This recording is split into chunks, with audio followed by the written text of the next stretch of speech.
6-7 నెలల నుంచి ఎలాంటి కారణం లేకుండా చిన్న చిరుజల్లులకే కనీసం గాలి లేకున్నా కూడా ఊరుకొండపేట గ్రామంలో నిరంతరంగా విద్యుత్ కోతలను తలపించడం జరుగుతున్నది.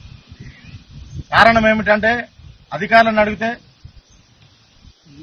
చిన్న కారణాలు సాకు చెప్తూ గంటల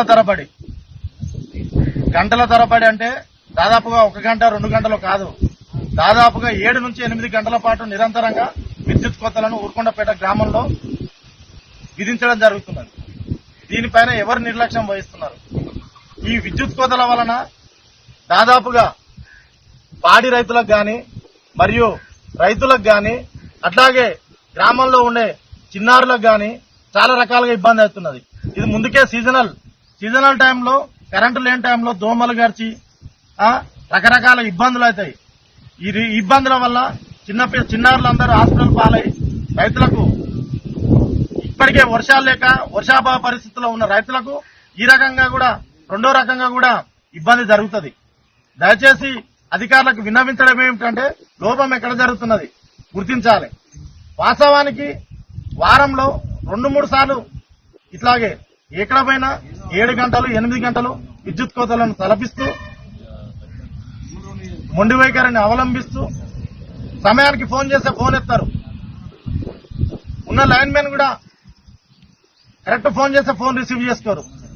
ఇట్లాంటి తరుణంలో ఉన్న వ్యవసాయం కూడా ఈ వర్షాభావ పరిస్థితుల వల్ల వర్షాలు సరిగా లేక ఉన్న కరెంటు కూడా సమయానికి కరెక్ట్ అందుబాటులో లేక చాలా రకాలుగా ఇబ్బంది పడుతున్నాం.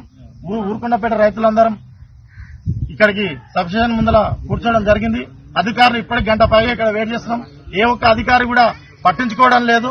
దయచేసి అధికారులు ఇలా మొండి వైఖరి ప్రదర్శిస్తే రానున్న రోజుల్లో పెద్ద ఎత్తున చుట్టుపక్కల అన్ని గ్రామాలను కలుపుకొని పెద్ద ఎత్తున సబ్స్టేషన్లు ముట్టడి చేస్తామని చెప్పి హెచ్చరించడం జరుగుతుంది. దయచేసి ఊరుకొండపేట గ్రామం పైన అధికారులు ఇంత చిన్న చూపు ఎందుకు అనేది నేను కోరుకుంటున్నా. అందరి రైతుల పక్షాన మేము వేడుకుంటున్నాం. దయచేసి ఈ విద్యుత్ కోతలను అనేటిని నియంత్రించి మాకు మెరుగైన నాణ్యమైన విద్యుత్తును అందించి అట్లాగే గ్రామంలో ఉన్న చిన్నారులకు గాని మిగతా వారికి గాని ఎలాంటి ఇబ్బంది కాకుండా చూడవలసిన బాధ్యత విద్యుత్ అధికారుల పైన ఉన్నది. కాబట్టి దయచేసి మీకు చేతులు జోడించి అడుగుతున్నాం. దయచేసి నాణ్యమైన విద్యుత్ అందించండి.